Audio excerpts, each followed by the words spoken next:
আমাদের নির্যাতিত দুঃখটা যদি কেউ বুঝতে হয়, আরেকজন নির্যাতিত ব্যক্তির দরকার। আমি 2010 সালে বালাগঞ্জ উপজেলা সদরের বালাগঞ্জ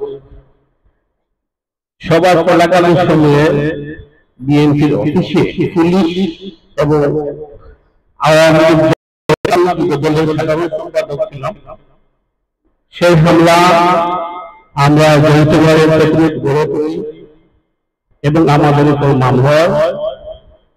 ইনশাআল্লাহ 7 বছর হাজিরা দেওয়ার পর আমরা সেই মামলা থেকে মুক্ত হয়েছি। তার মানে আমরা নির্বাচিত। 2018 সালে আমি ঘুরেছিলাম, কিন্তু দেখা যায় আমি মুরাবাজার নির্বাচনী মামলার আসামি। আমি উসমানীগঞ্জ একজন বাদী ছিল, সেই মোস্তফার মামলায় আমিও আসামি। মূল কথা হচ্ছে আমি নির্যাতিত। যেহেতু আমি নির্যাতিত, আমি নির্যাতিত পক্ষে থাকতে হবে। এখন নির্বাচন এসেছে, অনেক প্রার্থী সুযোগ দিয়েছে যে না, এখন তো আওয়ামী লীগ নেই, যে কেউ নির্বাচনে দাঁড়ালে নির্বাচিত হবে। তাই আমাদের বুঝতে হবে আমাদের দুঃখ কোথায় দেখি, আমাদের দুঃখ বুঝবে আমাদের আরেক নির্ধারিত ব্যক্তি।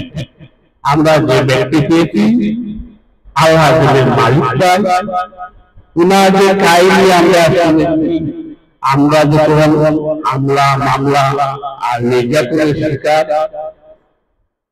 আমাদের উপর 3টি মামলা, উপজেলা ভিত্তিক খার উপর 5টি মামলা, কেন্দ্রের মধ্যে 300-400 মামলা, সারা বাংলাদেশ এরকম কারাগারে কেউ কথা বলতে থানায়। আমরা দেখেছি কেন্দ্রীয় অফিসের সামনে মহিলা নিয়ে হলফগুলো করতে আমাদেরকে ধ্বংস করেছে। তার মানে সারা বাংলাদেশ বন্দী ছিল এই খুনির কাছে। তখন আমাদের এই মেয়েরা আজকে সময় করতেছে আল্লাহ মালিক পায়। এই যে শহীদ এবং শেখ হাসিনা শেখ হাসিনাকে 7 দিন বন্ধ করে রেখেছিলেন। উনি আসিনা অপরাধে দাওয়াত দিয়েছিলেন। উনি বলেছিলেন আমি আপনার রাষ্ট্রের দাওয়াত রক্ষা করব, আপনি বাংলার রাষ্ট্র থেকে আপনার পদত্যাগ করেন, যা করেন আমাদের সাথে। সেই মেয়েকে আহ্বান এই মালিকরা কিন্তু সে আপোষ করেন।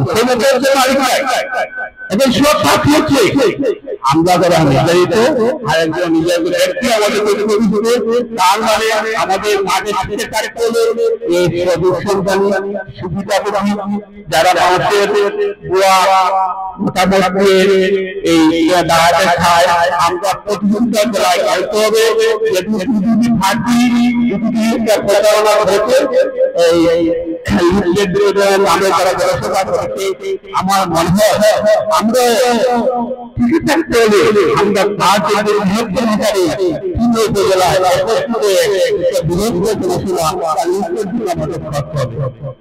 সম্মানিত উপস্থিতি, আমি বিএনপির পরিবেশের সম্পাদক, ছাত্র যুব দলের সাধারণ সম্পাদক, ছাত্র দলের উপজেলার আমার বিএনপির উনি বলেছেন আমরা এখানে এসেছি, আমাদের মালিকরাই সমর্থনে আরো নেতা কর্মী রয়েছে, তাদের মতামতের ভিত্তিতে আমরা ওনাকে